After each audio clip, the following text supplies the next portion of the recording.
Hey, welcome back to the Hard Angle Barn. Today we're going to be playing around with my new brake lathe that I bought. I've got a couple sets of rotors that we did in the last video, which we're going to look at to see if they're actually still in spec. I got some more scrap rotors to play around with, and I got a slotted set to try cutting that I have a little idea that I want to try that involves some powder coating. So first let's address the setup. So you couldn't really see it, but in the last video I had a setup like this, where I had the cone that's meant for drums, but honestly I like that better because it rides on the face that the rotor would sit on when it's in service. I had it set up like this, the centering cone on here against the spring, which looking back on it doesn't make a whole lot of sense. Like, it worked and it cut them straight, but I've since watched a couple videos and I have seen people run still using the cone meant for the brake drums, but they set it up like this because if you look close on the inside of this very dirty rotor, there's already a taper cut into this inner bore. So if that sits in here like this, it centers it, the spring keeps this pushed out into that taper, and then the big cone sits against the back of that rotor, and then I can use this bigger cone with the flat surface, put that on the front, and I can put my nut on, and it's supported a lot better. Look, it's hand tight and it's solid. Since this one's already on here, let's start with this one. So the first thing I would do before we cut this, get out my micrometer, see if this thing's even within spec to start cutting. So this thing is reading at 363 or 0.363 of an inch. So a new spec, according to Ray Bestis, is 0.355 of an inch with a minimum thickness of 0.310. This one's 0.363. Again, this was a cheap rotor, and not only will it probably run out because it's cheap, but obviously their tolerances aren't held very well. So we should have plenty of room to cut this. Now looking closely at this, I'm going to cut in past the edge of this lip so that I make sure to clean up this whole surface. And there isn't much of an edge here, so I should be able to let this auto feed right out past the end. If there was a big lip, I would stop and manually feed it very slow to cut that smooth. I want to apologize in advance for the generator noise. I have a bigger generator that runs this thing, and it's right outside the door. I'll try to fix that later, but I'm going to go ahead and start this thing up. I'm going to run this on the smaller set of rotors at 200 RPM since they are a little bit smaller. I think I forgot to turn the generator power on. Let's try this again.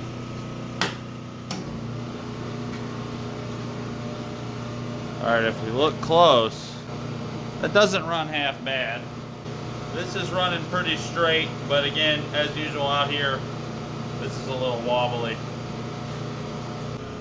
I'm going to line this up so this outside cutter can stay mostly in place. And I'm just going to move the inside cutter in towards the rotor.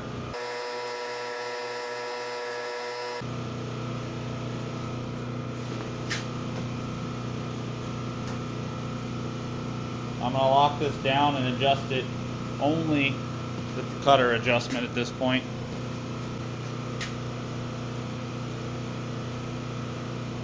Lock this cutter down, unlock this one, move this one in. Alright. Alright, there we go. Generator's moved. It's a lot quieter now. Sounds like the generator's not even on, but power. So anyway, move this in until it touches.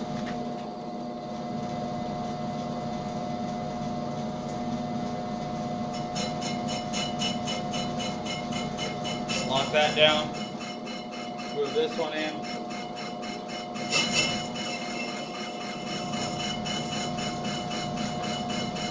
Alright, we're in as far as I want to go. I'm going to hit the auto feed. Set it on medium.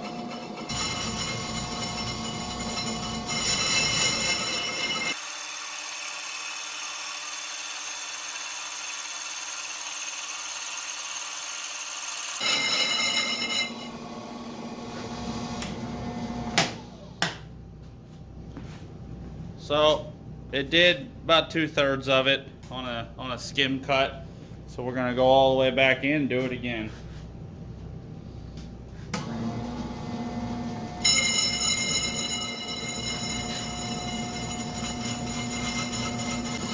I'm gonna move the knob in 1 notch on each side, which is 4/1000ths.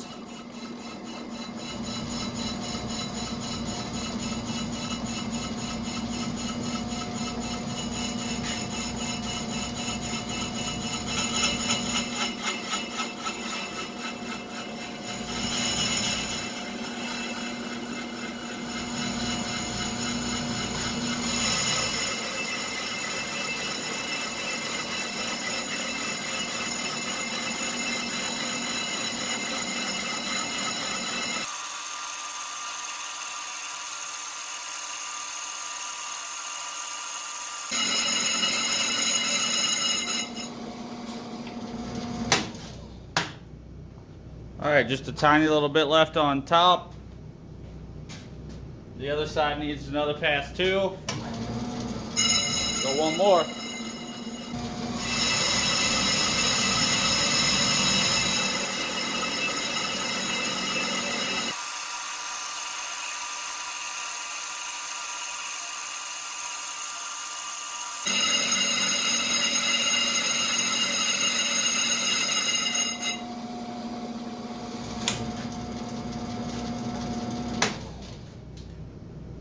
Alright, that looks like the front side's totally cleaned up. The rear has also totally cleaned up. Let's do a thickness check real quick before we do our finish cut, just to see where we're at. Again, the minimum is 0.310. We are at 0.334, so 0.334. So we still have 24/1000ths till we're at our minimum. So we're about halfway through the tolerance of the brake. We're going to take off 0.02 per side, which is 0.04 total, so we're going to get down to 0.330. We'll still have 20/1000ths over our minimum thickness, which means that this would be, if I wanted to, would be a totally usable rotor from a piece of scrap.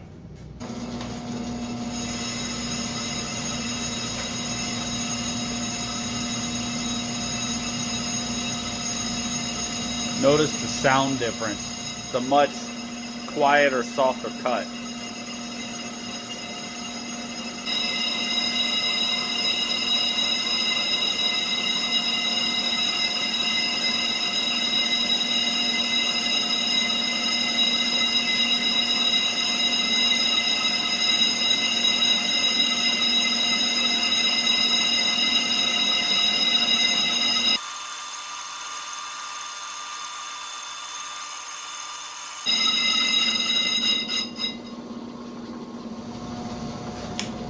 So I was gonna try to run this one, but this one's too far gone. These surfaces are real rough, and it moves too much up and down, side to side, all over the place when it's running. So this one's just gonna stay scrap. This isn't savable, even with a really nice brake lathe. What I'm gonna do now is set up to run the large Brembo rotors. I'm gonna turn the lathe speed down from 200 RPM to 100 RPM, hopefully to save the cutters going over the slots. And also because the rotor's so much larger, the surface speed out here is going to be a lot higher than on those small rotors. See how it runs. See, that's how you can tell a genuine part. Even right now, it runs pretty straight. All right, let's start first with our rough cut.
Well, it didn't do anything to the cutters.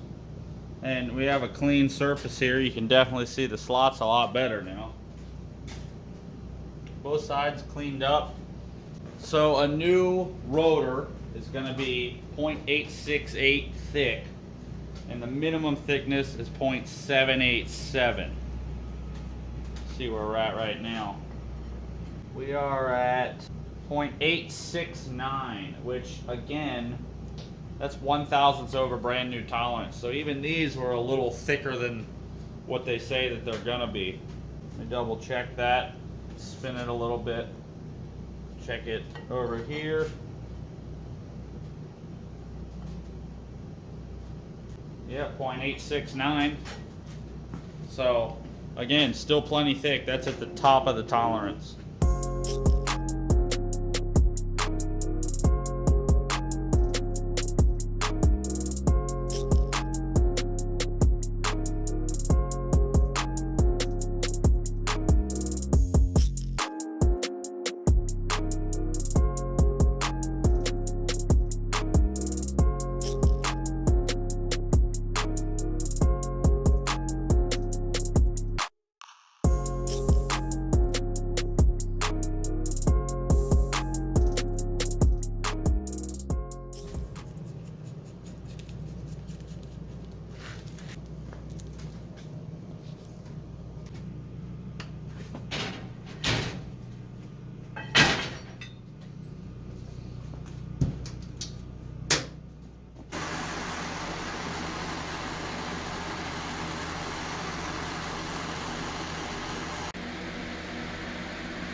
Okay, so normally I would just paint brakes if I wanted to make the hubs pretty, but it's so cold I knew powder coat would come out well because obviously it's in an oven, it's temperature controlled. Yeah, but backside untouched. Obviously I didn't paint the hub or anything. I'm not trying to mess up stuff dimensionally. So just the front, and you will see why in a second.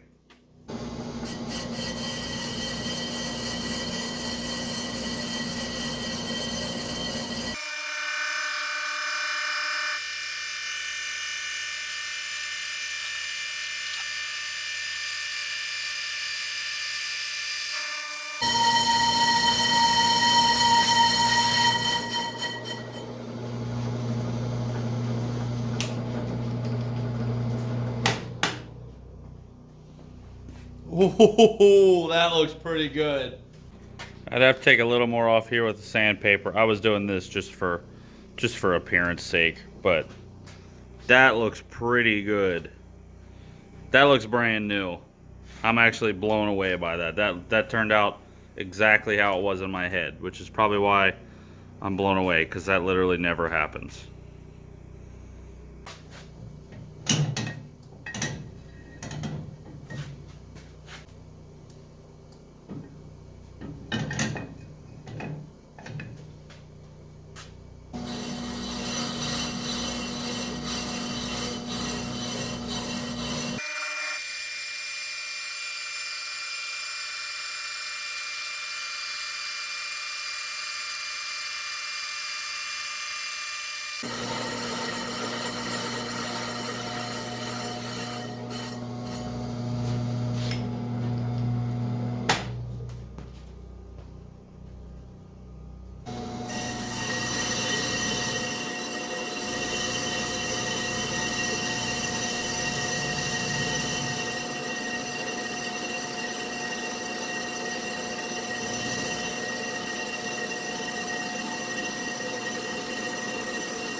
These turned out actually pretty good, and as soon as those Brembos get repowder coated, paired with this, I think they're going to look pretty freaking good.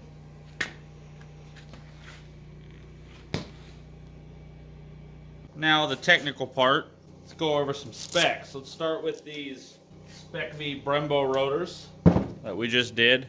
The width of this current rotor, after all said and done, so we are at 857, and not that this part matters, but in 7/10. So we'll say it's almost 0.858. They are supposed to be 0.868 when they're brand new. So we are only 10 thousandths underneath a brand new rotor's thickness, and the minimum when you're supposed to get rid of the rotor is 0.787. So we still have what? 81 thousandths of machinable surface. I mean, these still have a long life ahead of them. This is a Spec V front rotor, but the non-Brembo version that we did in the other video, kind of quick. I didn't plan to reuse this, but just for measurement's sake, we're going to go ahead and measure it. Now normally you'd measure in a couple different places, but since this is just for reference, I'm just going to measure in one, assuming it's pretty much the same thickness everywhere. So I have 831 and 7/10, so we'll call it 0.832. Again, the bottom of the tolerance is 0.787, just like the Brembo version of the rotor. The only difference is I think the Brembo version is like 3 thousandths thicker when brand new, which is less than a sheet of paper. It's almost exactly the same. So this also still has quite a bit of life left in it. And this car is only from 2004, so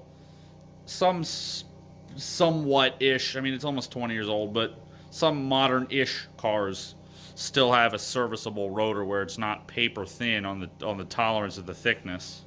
Now, one thing to also check when you have a vented rotor like this is make sure one of these isn't like way thinner or thicker than the other, because then obviously your thickness measurement isn't quite valid because you're getting a false reading, and one of them might actually be underneath the tolerance. Now these I'm not going to use again, but I did them just because I had them laying around, and they are non-vented, so you know, variation in my work. If I measure this, it's going to have to go in a lot. Brand new, these are supposed to be 355. And the minimum thickness is 310, which means they only have a 45 thousandths tolerance. That's 10 sheets of paper.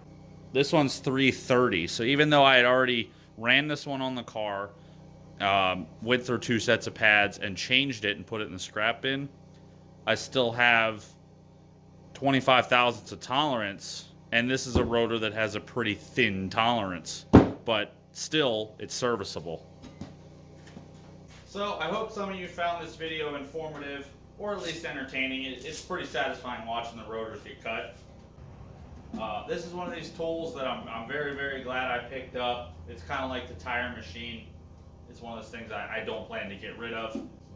On that note, I hope you guys enjoyed this video. I hope to see you in the next one, and I'll talk to y'all later.